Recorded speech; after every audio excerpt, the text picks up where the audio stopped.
Alright guys, let us get started on a new series today that I'll be covering, Kaiju number 8.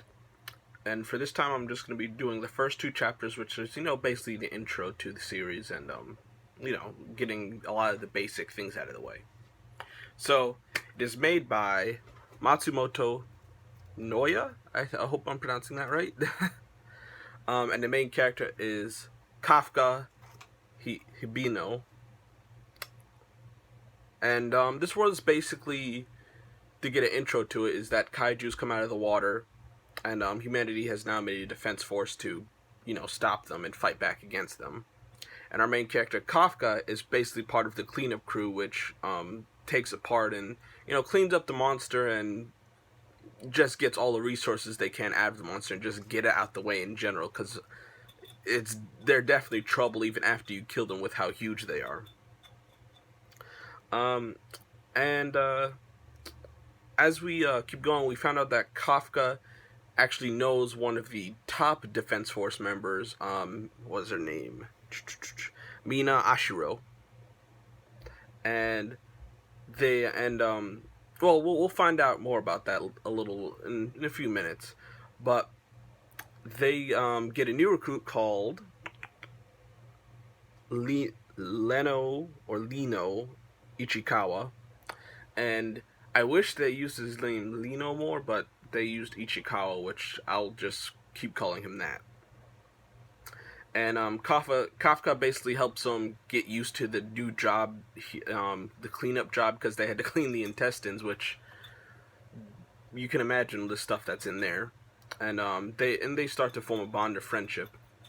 And Ichikawa, when they're just talking, we see a after beast, which is basically I guess I call it a mini kaiju that either comes from or was inside or even just follows the major kaiju that comes out of the ground, and just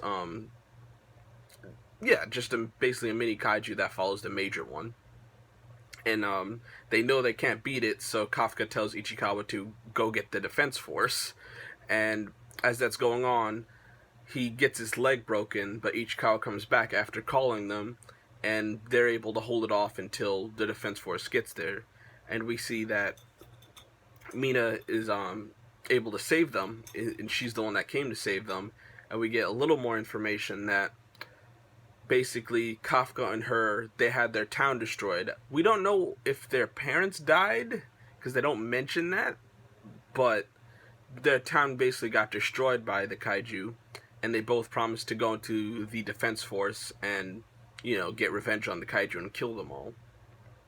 Very similar to Eren in Attack on Titan. But what's next?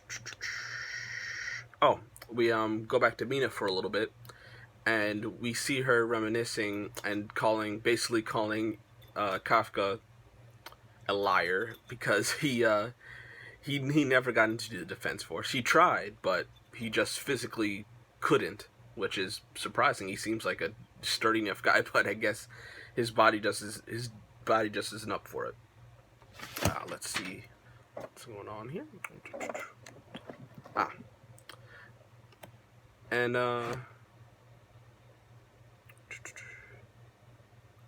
oh yes, and now Kafka, while they're in the hospital and they're both reminiscing again,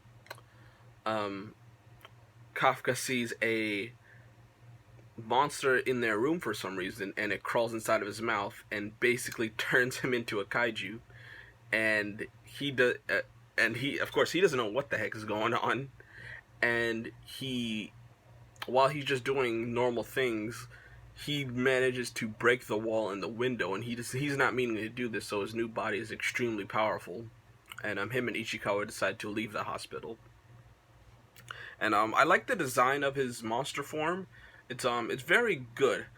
It is a little basic, except in the face area. The body area is pretty basic, but the face, I do like the kind of skull motif it has going on. And Kafka has trouble controlling his new body because he doesn't know what the heck is going on with it. Like, his tongue turns into a mouth that eats a bird. And I'll say this now, the comedy in the series is actually really good. I did definitely crack a smile in some cases, and Kafka is a very good main character, along with him actually not being that stereotypical, because he's not like a young guy. He's 30. He's still fairly young, but we usually don't see like main characters that are in their 30s in manga in general. So that's a good surprise that I personally really like about the series. What else? And we find out that he's able to sense kaiju before they come out, which is interesting. Which of course links him to the kaiju intrinsically, and he's able to sense the after beast before it comes out of the ground and attacks a family. So they go over. Ichikawa says, this is a good time to leave because the defense force is going to have to deal with them. But Kafka, being the more self-righteous one, goes and saves the family, and he actually is able to defeat it fairly easily. And he sees that he's scaring them, so he starts to leave. But the little girl actually thanks him, which is good. And I am waiting to see how society will view him once he is kind of revealed to be kind of kaiju-like. And after the girl thanks him, he thinks back again to wanting to be by Mina's side. And as he thinks about that, it seems like he starts to transform back into his human form. So I think that's about it for now. But I really do like this series and thinks it's very promising. Right now, the time I'm recording this, there are 9 chapters out.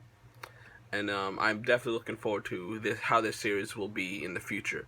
Of course, I will be doing another video after this, probably catching up to the rest of the chapters that are out. Yeah, if you want to stick around, make sure you subscribe to our channel, like the video if you liked it. I have other series that if you want to check out, that'll probably be appearing in the iCards or something like that, like Chainsaw Man and Jigan and other things like that. Dr. Stone too, which I have to catch up on. But yeah, if you liked it, make sure you subscribe to see more Kaiju No8 content, and I'll talk to you guys later. Bye, guys.